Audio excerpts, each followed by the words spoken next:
Sok jago berujung malu, pria di Lombok terpeleset saat mau bakar kantor desa, berakhir pulang. Beredar di media sosial sebuah video yang memperlihatkan seorang pria yang ingin membakar sebuah kantor desa. Namun pria bersarung itu tak bisa menyelesaikan niat jahatnya gara-gara ulahnya sendiri. Pria tersebut terpeleset cairan oli yang dibawanya sendiri untuk membakar kantor desa. Dalam video yang diunggah oleh pemilik akun Instagram Fakta Indo, terlihat seorang pria yang mengenakan jaket hitam mendatangi kantor desa. Dia tampak emosi berjalan sambil membawa sebuah botol di tangannya yang diduga berisi campuran oli. Tiba-tiba dia menyiramkan isi botol itu ke depan ke arah pintu masuk kantor desa. Terlihat si perekam video dari dalam kantor desa berusaha menghindari menjauh dengan cara mundur. Suara teriakan panik pun seketika terdengar dari dalam area kantor. Termasuk suara jeritan histeris perempuan ketika melihat pria itu hendak masuk ke dalam kantor.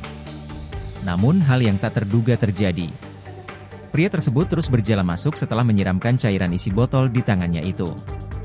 Ketika dia berjalan, dia menginjak cairan itu di lantai di depannya. Pria itu pun terjatuh terpeleset karena lantai menjadi licin. Pria itu terlihat terhuyung-huyung usai terjatuh. Karena dia terpeleset dan terjatuh sampai beberapa kali. Setelah jatuh bangun berkali-kali dialami pria itu, kemudian dia terlihat pergi meninggalkan kantor desa.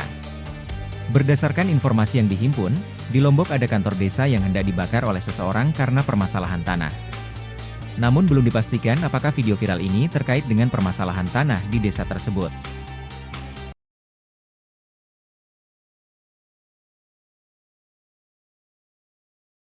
Download Tribun X sekarang, menghadirkan lokal menjadi Indonesia.